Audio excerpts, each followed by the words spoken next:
that I've seen them. The guys, they are begging me to join or they want to shoot with me. But the ladies, they're in my DM, especially here.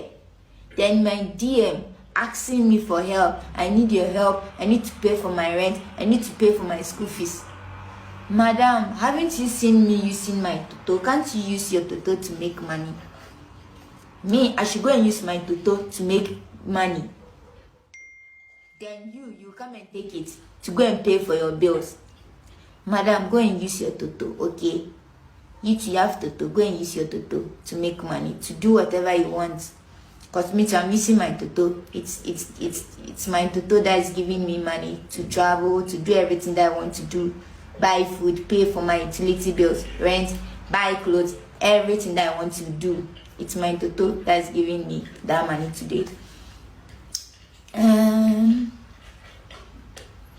Ono malaya mu Nigeria nga we tulina Queen Masoro waneeno eyeetunda nga tatya kubeera nga akyogerako mbuze neetunda n'ayogera ne ssente ze yeetunda. Mwana muwala oyo Daisy tuyinza okitwala actually ate ye nno sina malaya. Ye azannya butambi bwa kiseegu, azannya firimu ez'abakulu. Ono yavuddeyo kubeera nga atandika okwekolera erinnya akatambi ke we kaafuluma nga ye muwala oyo gwe mulaba omu ali wakati w'abasajja 7 bweddu bonna nga bamukozesa. Akatambi ako kashookinga abantu bangi nnyo ne bawulira nga batiddemu omuwala omu okwasaganya abavubuka eŋŋwaŋŋuli 7. Naye oluvannyuma lw'akatambi ako okuvaayo erinnya lye lyeyongera okubeera nga liyitimuka, ssente ne yeeyongera okubeera ng'afuna n'agulyawo emmotoka empya. Ssaawa zino eno abadde ku intaneti ng'agezaako okulangira abakyala bonna abagezaako okubeera nga bamwewolako ssente. Okusinziira ku ye agamba nti okusinza ku mulimu gwe gwakola buli omu agumanyi nti azannya butambi bwa buseegu oba obutambi obw'ekikulu. However,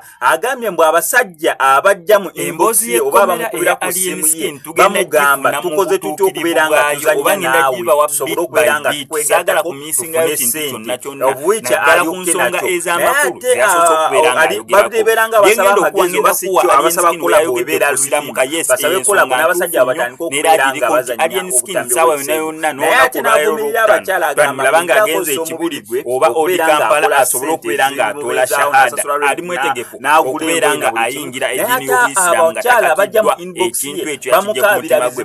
On top of that ayogedde ku nsonga esinga okubeera enkulu eya Pius Mayanja abangi gwe manyi nga Palaso kubanga Palaso y'omu ku baasooka okuvaayo abayimbi ye ne Balamu ne Fulufiga ne bagamba nze nkozesa omubiri gwange bamubuuza ku Palaso enkolagana gye baalina naye yajja ng'ono obatutuyanga wajiyise ebituli batandika ate yagikozesa okuyamba ensonga nayo namwe mukozese kye mulina kutwala abagenda namwe mugende mukozese kye mulina mufune ssente wabula nze sijja kukozesa kye mulina mbafunire ssente ate mwe mugende mweyagale musolovinga ebizibu byammwe mukambwemu naye wanakosemera ngo subject yatukuwa nsabusabusikola subscribing and notification bell ebisigadde omuntu yenna yina yagala products ez'omusengi amanyi gakisajja akozesa ku masturbation na side effects zatyo omukyala weyagala amazzi abakula kwena bayisimbyola mukasonora mu products bamusaizi tomalako omukyala talina amazzi ddala nga bakula kwena bayisimbyola mu yagala kataiti kasokola ate nga bakola na delivery bakula kwena bayisimbyola